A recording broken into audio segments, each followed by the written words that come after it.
Hello friends, स्वागत है मेरे चैनल पर भूवी एमपी। आज मैं बात करूंगा आपको एलएलबी करने के बाद एज अ एडवोकेट आपके स्टेट बार में कैसे एनरोल होना है। आपको आपके स्टेट बार में एज अ एडवोकेट एनरोलमेंट लेने के लिए किन किन डॉक्यूमेंट्स की आवश्यकता पड़ेगी, क्या क्या आपके लिए जरूरी है, इन सब के बारे में आज मैं आपको बताऊंगा।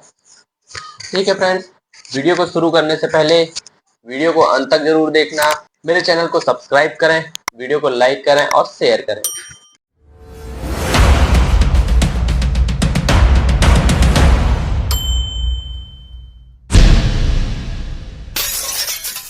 तो चलिए शुरू करते हैं आज की वीडियो। आप एलएलबी कर रहे हैं, आपने एलएलबी की परीक्षा पास कर ली है। अब आपको आगे क्या करना है? क्या आप जुडिशरी की तैयारी करना चाहते हैं या एज ए एडवोकेट प्रैक्टिस करना चाहते हैं?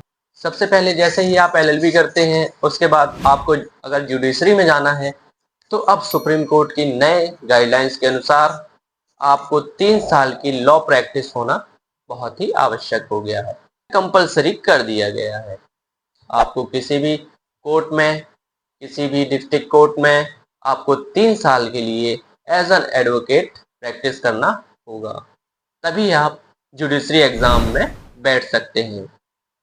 तो इसके लिए सबसे पहले हम एलएलबी करते हैं, उसके बाद आपको स्टेट बार में एनरोल्ड होना पड़ेगा एज अ एडवोकेट। तो आपको एडवोकेट एनरोल्ड होने के लिए किन किन डॉक्यूमेंट्स की आवश्यकता पड़ेगी?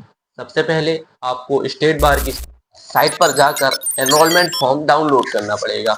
उस फॉर्म में आपको सारी डिटेल जैसे कि आपका नाम, आपके फादर का नाम, आपके आपका डेट ऑफ बर्थ, ठीक है, आपका डेट ऑफ बर्थ, आपका रेजिडेंस, आप किस कोर्ट में प्रैक्टिस करना चाहते हैं, आप किस डिस्ट्रिक्ट से हैं, आपका एड्रेस, ये सारी चीजें, आपका मोबाइल नंबर, ये सभी चीजें आपको उस फॉर्म में फिलअप करना होगा। उस फॉर्म को फिलअप करके आपको, आप जिस भी डिस्ट्रिक्ट से हैं, जिस डिस्ट्रिक्ट में आप प्रैक्टिस करना चाहते हैं, वहां के आपके 2 एडवोकेट्स के साइन कराने होंगे आपके फॉर्म पर। उन एडवोकेट से कम 5 साल का प्रैक्टिस होना चाहिए। फिर आपको फॉर्म पर आपकी एक पासपोर्ट फोटो के साथ उसे आपके उस डिस्ट्रिक्ट बार के अध्यक्ष से, प्रेसिडेंट से आपको सर्टिफाई कराना पड़ेगा, अटेस्टेड कराना पड़ेगा। ठीक है, उसके बाद आपको सबसे पहले आवश्यकता पड़ेगी आपके 12th की मार्कशीट की। 12th की मार्कशीट के बाद आपको आवश्यकता पड़ेगी आपके ग्रेजुएशन की, कि आपने कहाँ से ग्रेजुएशन और किस सब्जेक्ट से ग्रेजुएशन किया है। फॉर्म फिलअप करने के बाद आपको आवश्यकता पड़ेगी 12th की मार्कशीट, ग्रेजुएशन की मार्कशीट, एलएलबी की मार्कशीट। ये तीनों ही मार्कशीट्स लेकर आप इनकी एक फोटोकॉपी अटेस्टेड कराएंगे, अटेस्टेड करा के फॉर्म के साथ अटैच कर देंगे। फॉर्म के साथ अटैच करने के बाद आपको ये फॉर्म लेके जाना है स्टेट बार के ऑफिस में। वहां पर आपको स्टेट बार की जो भी फीस होगी, पहले तो बहुत ज्यादा होती थी, अब एमपी स्टेट बार में जो है 1000 रुपए कर दी गई है। कास्ट वाइज ये फीस अलग अलग हो सकती है। ठीक है, तो जो भी फीस होगी वहां पे आपको ये पे करना है, उसकी रिसिप्ट लगा के आपको फॉर्म को ऑफिस में सबमिट कर देना है। ऑफिस में जैसे ही आप सबमिट करते हैं, हर महीने स्टेट बार की 2 मीटिंग्स होती हैं।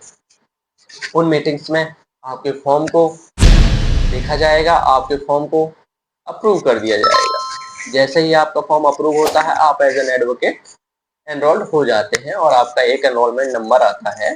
उस एनरोलमेंट नंबर से आपको डाउनलोड कर लेना है और ये एनरोलमेंट आपको 2 साल के लिए प्रोविजनल मिलेगा। 2 साल के प्रोविजनल में आप एज एन एडवोकेट डिस्ट्रिक्ट के किसी भी कोर्ट में अपीयर हो सकते हैं और अपने पक्षकारों की ओर से केस लड़ सकते हैं। लेकिन एक बात का ध्यान रखना होगा, इन 2 साल की अवधि के अंदर आपको AIBE की परीक्षा पास करनी होगी। अगर आप परीक्षा पास नहीं करते हैं तो आपको ये प्रोविजनल फिर से रिन्यू कराना पड़ेगा।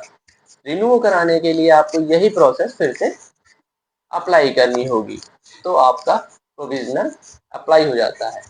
जनरली सभी का 2 साल के अंदर AIB की परीक्षा आप पास कर लेते हैं।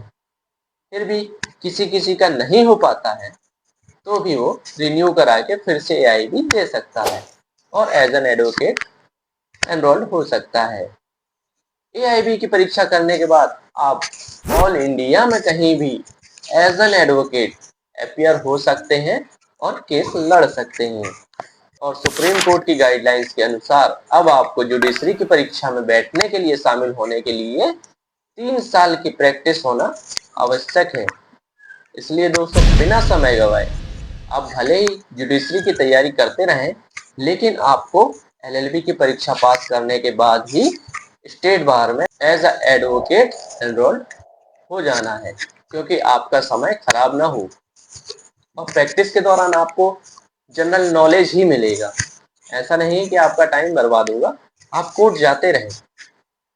आप परमानेंट नहीं जा सकते, हफ्ते में 2 बार 3 बार जब भी आपको समय मिलता है आप कोर्ट जाएं, वहां से आपको नॉलेज ही मिलेगा, आपको आपका समय खराब नहीं होगा। ठीक है फ्रेंड्स, ऐसी ही वीडियो देखने के लिए मेरे चैनल को सब्सक्राइब करो, वीडियो को लाइक करो और वीडियो को शेयर करो।